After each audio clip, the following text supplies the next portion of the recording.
칼빈주의는 왜 이단인가? 요거는 피터 러커만 목사님하고 로렌스 앤 벤스 형제라는 분이 공동으로 집필한 거고요. 거기 이제 목차를 보시면은 항상 책을 보시면 이렇게 목차를 보면 모든 게 싹 다 보입니다. 극단적 칼빈주의 정의가 1장에서 나와 있고요. 2장에서는 이 기원, 이게 어디에 기원을 두고 있는가? 그 다음에 칼빈주의의 핵심 5대 강령이라는 게 있어요. 거기 보시면 3장의 전적 타락, 무조건적 선택, 제한적 속죄, 저항할 수 없는 은혜, 성도의 견인, 요 5가지거든요. 근데 거기에 영어를 보시면은 앞에 첫 글자가 T, U, L, I, P 이렇게 돼요. 그래서 첫 글자를 연결하면 이게 튤립이에요. 튤립. 여러분 튤립꽃 아시죠? 그래서 이 5대 강령을 튤립이라 그래요. 그래서 칼빈주의 5대 강령 그러면 튤립이에요. 꽃 이름이야. 꽃은 이름은 예쁜데 속에 독이 좀 많아요. 그래서 이제 요거를 하나하나 살펴보도록 하겠습니다. 여러분들 한번 이렇게 쫙 읽어보시면 그렇게 어렵진 않은데 이 사람들이 동일한 성경을 우리가 보는 거하고 완전히 다르게 봐요. 근데 그거를 이해하는 게 어려워. 왜냐면 우리는 우리하고 다르게 이거를 보기 때문에. 그래서 저는 사실 칼빈주의가 공부하는 거는 그렇게 어렵지 않은데 성경을 이 사람들이 다르게 보는 그 관점을 이해하는 게 어려워요. 저는 그렇더라고요.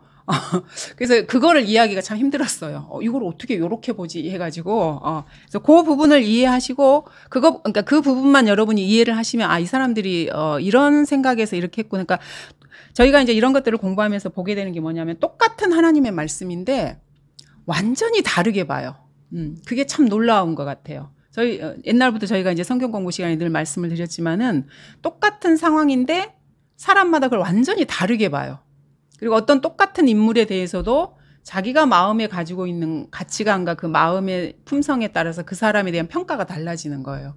하나님에 대해서도 인간들은 평가를 다르게 하잖아요. 뭐 자기들이 재판관이나 되는 것처럼. 이게 똑같은 거예요. 그래서 우리 그리스도인들이 특히 성경을 공부하는 사람들이 가장 중요하게 생각해야 되는 것은 교리를 배우고 이런 것도 중요한데 성경에 대한 믿음을 내가 정말로 가지고 있는가 이거를 확고하게 하는 게 제일 중요해요. 왜냐하면 그게 잘못되면은 언제 잘못될지 몰라요.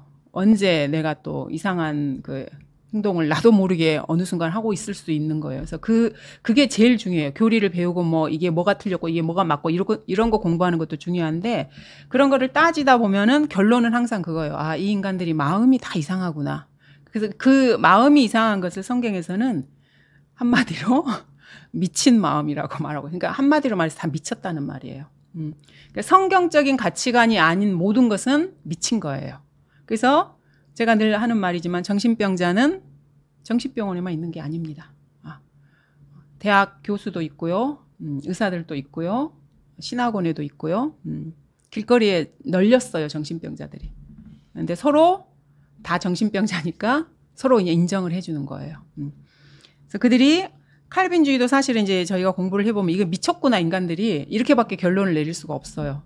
미친 말을 막 하는데 대다수가 그걸 따라가요. 특히 이제 그 종교개혁 시대에 그때는 이제 칼빈이 종교개혁자였잖아요. 그거는 인정을 해줘요. 카톨릭에 대항을 해서 카톨릭이 워낙 그 득세했고 사실은 그 전 세계를 차지한 거나 마찬가지죠. 카톨릭이 유럽의 중심에서 그 권력을 다 행사했으니까 그러니까 거기에 대항을 해서 개혁을 시도한 건 너무너무 감사하고 또 하나님의 사람으로 쓰였던 것도 맞고요. 근데 그 후광 하나로 나머지 모든 걸 덮으면 안 돼요. 그래서 그리스도인은 공과사를 항상 정확하게 하셔야 되고 내가 뭐 아무리 주님을 위해서 뭘 하든 아니면 그 누구라 할지라도 주님을 위해서 아무리 뭘 했다 할지라도 그 사람이 육신으로 뭔가를 한 거는 그냥 육신이에요. 그 삭슨 사망이라는 거. 이거를 항상 잊으면 안 돼요. 그래서 인간은 완벽한 사람이 없거든요. 완벽하신 분은 우리 주 예수 그리스도 한 분밖에 없고 그래서 뭐 지나간 세월의 사람들이긴 하지만 이런 거를 통해서 저희가 궁극적으로 배워야 할 것은 맞고 틀리고를 배우는 것도 중요하지만 그 본질을 여러분들이 배우셔야 된다는 것입니다. 자, 칼빈주의는 2단 교리입니다. 사이비까지는 아니고요. 2단 교리예요. 그리고 이 칼빈이라는 사람은 이 사람을 좀 살펴보면은 이 사람은 철학자예요. 철학자. 그리고 종교개혁자는 맞습니다. 그리고 그러니까 이 사람은 종교 개혁가이긴 한데 성경을 거의 모르는 사람이에요. 구원 받은 것도 좀 의심스럽긴 해. 이 사람의 교리를 보면은. 그리고 신학 자체가 무천년주의 신학관을 가지고 있는 사람이에요. 이거는 천년왕국이 없다는 말이잖아요. 그래서 지금 기독교계가 이 사람의 맥하고 같아요. 이 사람은 결코 신실한 성경학자나 성경교사가 아니에요. 그리고 스위스 제네바에다가 신정국가를 실제로 설립을 해요. 카톨릭이 정교일치잖아요. 그래서 침례교인들은 정교일치에 대해서는 목숨을 걸고 반대해요. 그러면 세상이 완전히 그게 이제 적그리스도의 왕국이잖아요. 저희가 성경을 공부해 보면. 근데 이 사람이 실제로 그걸 했어요. 실제로 세웠어요. 그냥 이론만 이렇게 말을 한 게 아니에요. 왜냐하면 이 사람도 카톨릭에서 성장을 한 거잖아요. 왜냐하면 그 시대의 문화 자체가 다 카톨릭이기 때문에. 그래서 그 누룩을 벗어나지를 못한 거예요. 그러니까 한계가 있다는 거죠. 정교일치의 카톨릭 누룩에서 벗어나지 못했고요. 유아 세례를 줬는데 유아 세례를 준 것으로 끝난 게 아니고 그것을 통해서 구원을 받을 수 있을 거라는 것을 이렇게 내비치는 그런 교리를 가지고 있고요. 그리고 카톨릭의 흉내를 많이 냈죠, 이 사람이. 세르베투스라는 사람이 있는데 이 사람이 삼위일체와 관련해서 칼빈하고 좀 교리를 다르게 했어요. 그랬더니 스위스 제네바에 그 정교일치의 신정국가를 세워가지고 이 사람을 그냥 화형을 시켜버렸어요. 그리스도인은 이렇게 하지 않거든요. 그리스도인은 누구를 물리적으로 막 이렇게 억압하거나 이런 사람이 아니에요. 근데 이 사람은 실제로 이렇게 했어요. 교리가 다르다고 다른 사람을 죽여버린 거예요. 그래서 저희가 그 정교일치나 신정국가를 마귀의 교리라고 하는 거고 결사적으로 거기에 대해서 반대를 하는 것입니다. 그리고 이제 여러분 다 아시는 것처럼 창세 전부터 하나님께서 구원받을 사람과 지옥 갈 사람을 미리 정하셨다. 칼빈주의 전체를 딱 한마디로 하면 그거예요. 이 말을 딱 들으면 여러분 어떤 생각이 드세요? 하나님이 미쳤나? 하나님이 사탄인가? 이렇게 생각을 하게 돼요. 그러니까 하나님을 불의한 하나님으로 만드는 자예요. 그게 사탄이 아니면 누구겠어요? 그러니까 사탄이 하는 짓이에요, 이게. 그리고 두 번째로 이제 인간의 관점에서 봤을 때는 인간의 자유의지를 부정해요. 이 사람은.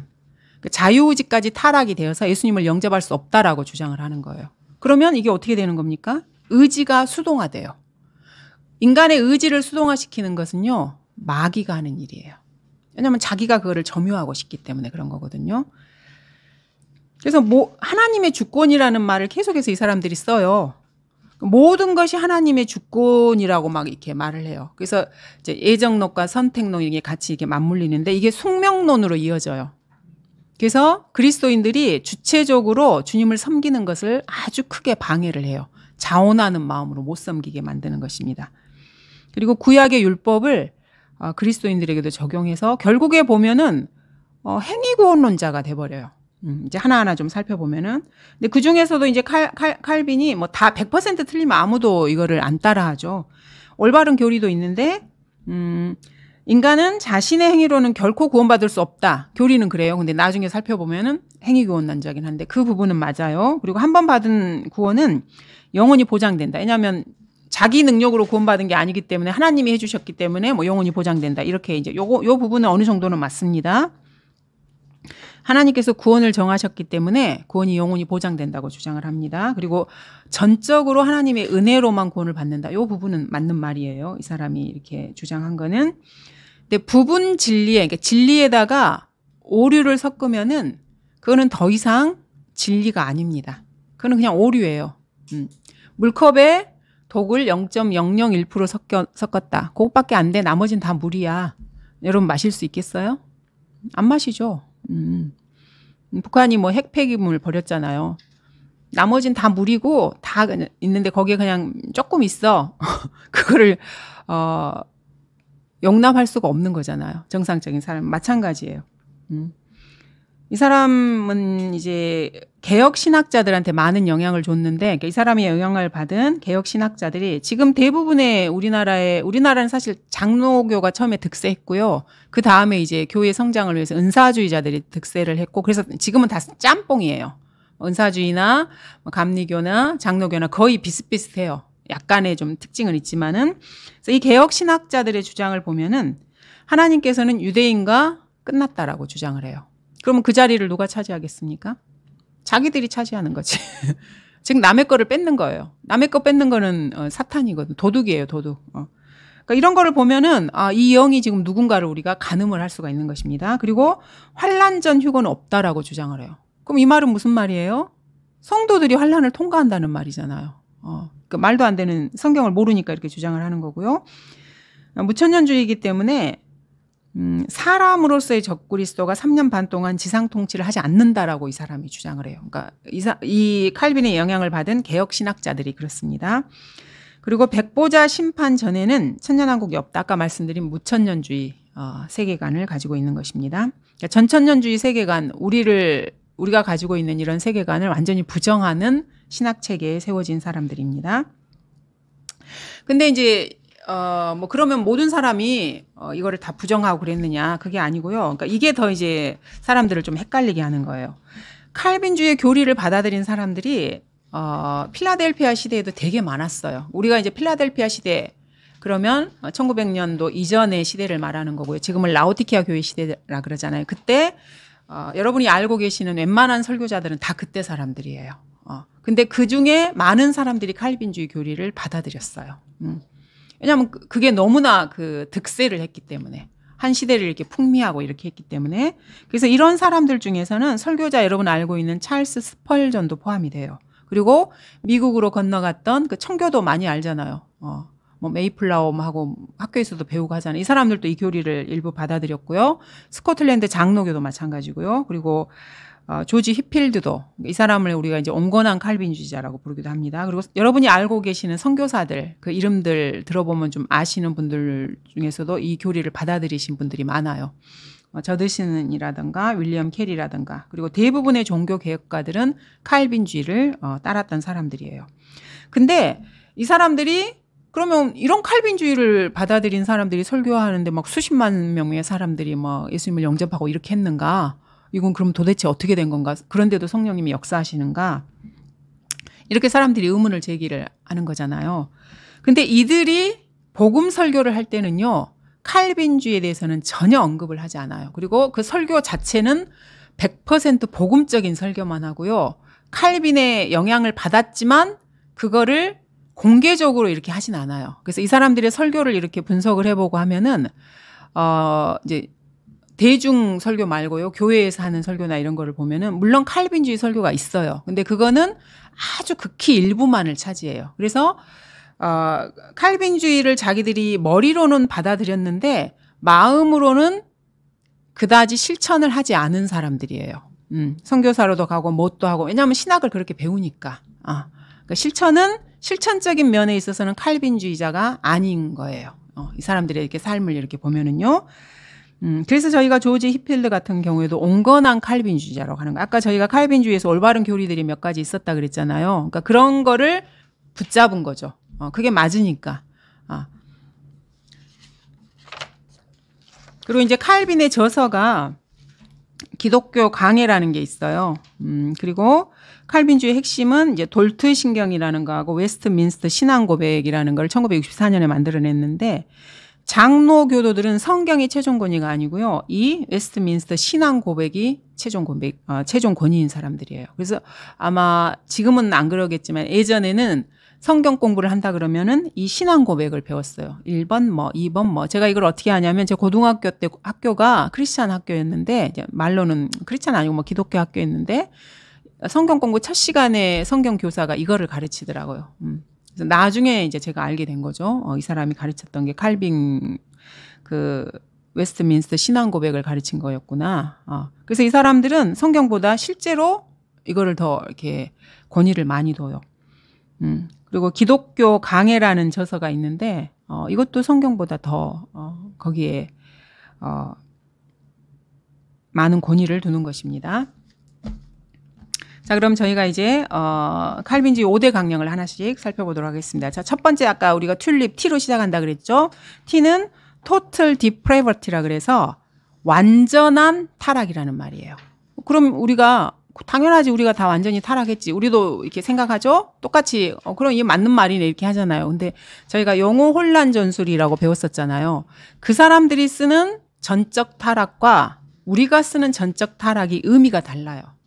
우리가 말하는 전적 타락도 우리는 우리 힘으로는 구원을 받을 수 없고 100% 타락을 해서 우리의 능력으로는 안 된다. 이것도 맞아요.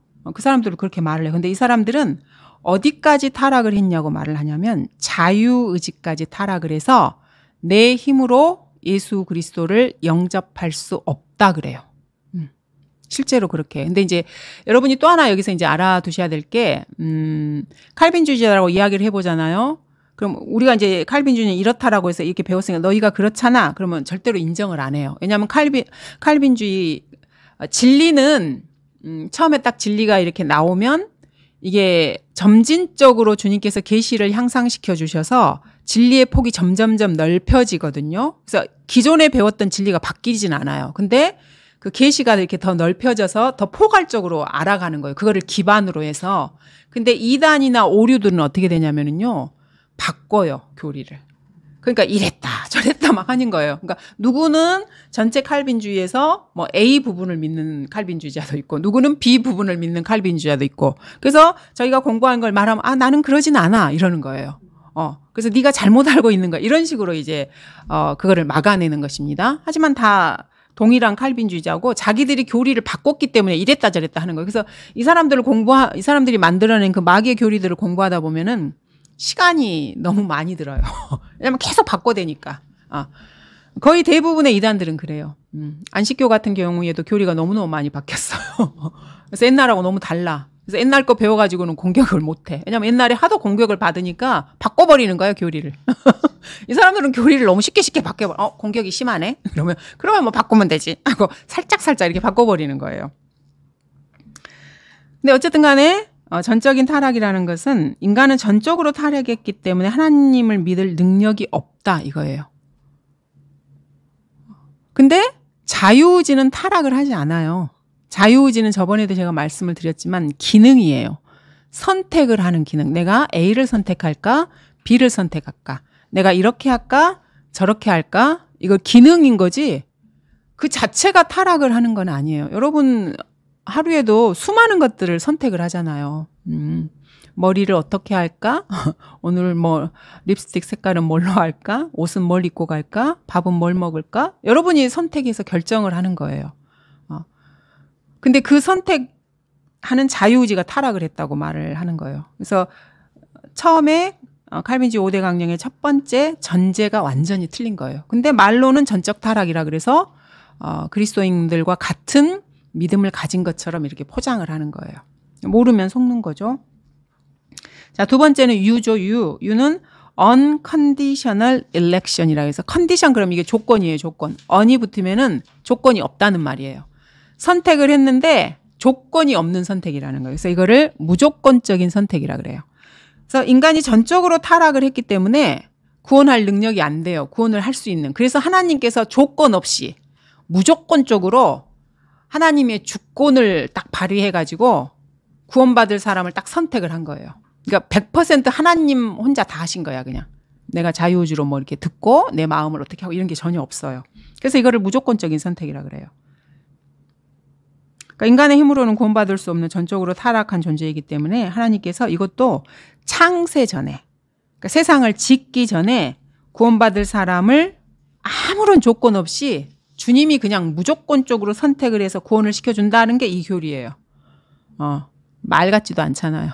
창세 전에 여러분이 있었습니까? 우리는 창세 전에 없었습니다. 주님이 세상을 만들지도 않았는데 우리가 뭘 어디에 있어요. 근데 뭘 어떻게 구원을 시켜줘요. 그리고 그때는 예수님이 피도 흘려주지 않으셨는데 뭘 어떻게 누구를 구원을 시켜줘. 근데 이렇게 주장을 해요, 이 사람들은.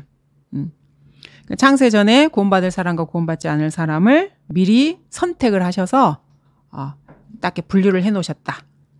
그럼 자기가 구원을 받은 사람의 부류에 속하면 좋지만 구원을 안 받은 사람은 그럼 어떻겠어요? 능력도 하나도 없는데 구원을 안 시켜버렸어, 주님이. 그래서 이 사람들의 주장대로 하자면 누군가 구원을 안 받은 것은 그 사람의 책임이 아니고 하나님 책임이에요. 주님이 선택을 안 하셨으니까. 하나님이 불의한 하나님이 되는 거예요. 완전 거짓말쟁이들이죠. 그래서 하늘나라와 지옥에 갈 사람이 태어나기도 전에 일방적으로 이미 다 결정이 돼 있다고 하는 거예요. 세상에 이런 교리가 어디 있어요? 그리고 이런 걸 이제 신학이라고 돈 내고 배우는 거예요. 진짜 돈 내고 배워요. 그래서 학위도 따고요. 목사도 하고요. 그렇게 하는 것입니다. 근데 상식적으로 말이 안 되잖아요. 근데 이제 뭐 뒤에 가서 저희가 살펴보겠지만 하나님께서 누군가를 선택하신 거는 맞아요. 근데 그 선택이 그리스도 안에서라는 조건이 있어요. 무조건 하는 게 아니고 조건이. 그래서 내가 그 조건을 충족시키면 주님이 나를 선택하는 거예요. 그게 그 에베소서 1장에 나오는 그리스도 안에서라는 단어예요. 그럼 그리스도 안에 들어가는 건 누가 들어가는 건가? 내가 들어가는 거예요. 내가. 주님이 나를 창세전에 구원 안 시키기로 선택을 딱 했어. 근데 내가 이 주권을 탁 뒤엎어가지고 그냥 그리스도 안으로 내가 펑 들어가 버리는 거예요. 그러면 선택이 돼버리는 거예요. 그러니까 이 부분을 오해한 거죠. 하나님도 성경도 모르기 때문에 이 사람들이 오해한 겁니다. 오해를 너무 심하게 한 거죠. 자, 그다음에 이제 세 번째가 L이죠. 리미티드 어토먼트라 그래서 리밋 그러면 뭐 제한을 두는 걸 리밋이라 그러잖아요. 어토먼트는 속죄고요. 하나님께서 그러니까 예수님께서 십자가에서 피 흘려 주셔서 세상에 아담의 모든 후손에 대해서는 속죄를 사실은 이미 다 해 주셨어요. 근데 이 사람들은 이거를 리미티드 어토먼트에서 제한적인 속죄라 그래요. 그래서 모든 사람을 위해서 주님이 십자가에서 피 흘린 게 아니고 아까 예정되고 선택된 구원받기로 선택된 그 사람들만을 위해서 예수님이 피를 흘려줬다가 이들의 주장이에요. 그래서 지금 구원받지 않은 사람이 있죠. 그들을 위해서는 주님이 십자가에서 못 박히신 게 아니다라고 거짓말을 하고 있는 것입니다.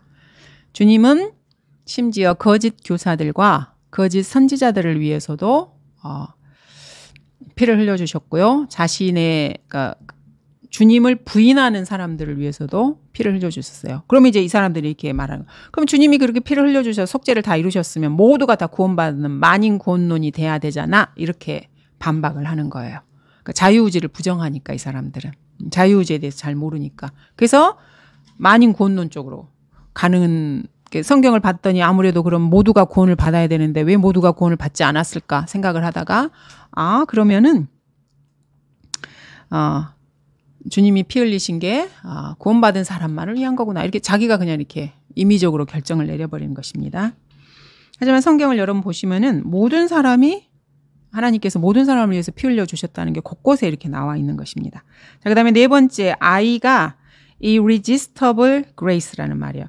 resist 그러면은 뭐 여러분 resistance 아시죠? 그 막 이렇게 뭐죠? resistance 그러면 누구한테 이렇게 막 저항하는 사람이잖아요. 뭐 나라를 빼앗기거나 뭐 그랬을 때 레지스탕스 꾸려가지고 이렇게 하잖아요. 이 단어예요. 이게 그래서 resistable 그러면 저항을 할 수 있는데 앞에 I R자를 붙여서 irresistible 이렇게 하면 저항을 못한단 말이에요. 그러니까 저항할 수 없는 grace. 은혜는 은혜인데 인간이 하나님의 은혜에 저항할 수 없다는 거예요. 즉 하나님이 누군가를 무조건적으로 선택을 하셨기 때문에 거기에 하나님이 은혜를 베푸셔서 우리가 구원을 받은 거잖아요. 그 은혜를 하나님이 베푸시기로 결정하시면 사람이 그걸 거부할 수 없다고 가르쳐요. 여러분 인생에서 하나님의 은혜를 거부하신 적이 얼마나 되십니까? 수시로 있죠. 아침 저녁으로.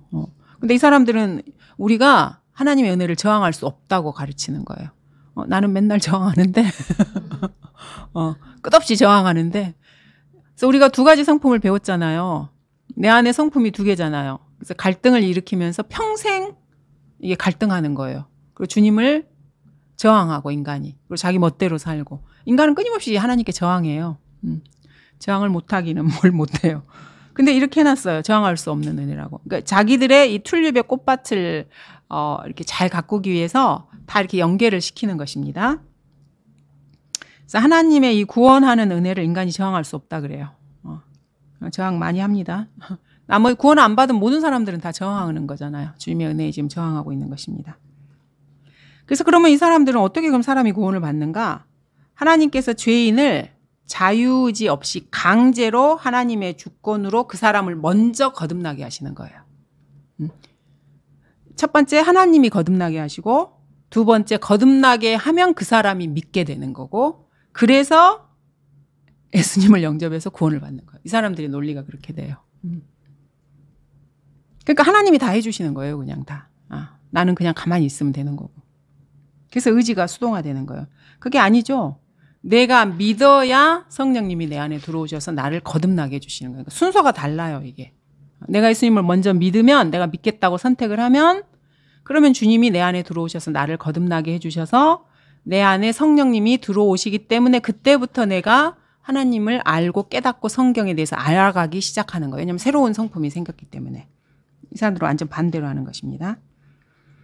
인간은 수시로 하나님의 은혜를 거부하죠. 그 다음에 마지막 하나는 피로 시작하는 건데 perseverance of the 약간 욕이랑 비슷해. 근데 saint 해가지고 성도의 견인이라는 게 있어. 이 말은 이제 저희가 쉽게 말을 해서 구원의 영원한 보장이라는 말이에요. 한번 성도가 구원을 받으면 주님이 이거를 견인시켜 준다는 거예요. 그 구원을 평생을 영혼까지. 그래서 한번 구원받은 사람은 구원을 잃지 않는다라는 교리예요. 근데 이제 나중에 또 세세하게 들어가 보면은 꼭 그렇지도 않아요. 근데 어쨌든 그래서 이제 보통 우리 그리스도인들이 구원받은 사람들이 그러면 뭐 최소한 T하고 P는 맞나 보다 이렇게 생각을 하는 거죠. 인간이 전적으로 타락을 했고 한번 구원받은 사람은 그 구원을 영원히 잃지 않는다. 뭐 그 정도가 칼빈주의라면 그래 뭐 나도 뭐 칼빈주의야 뭐 이 정도 이렇게 하는 거예요. 그래서 이제 5가지를 저희가 칼빈주의 5대 강령을 아주 간단하게 한번 살펴보았습니다.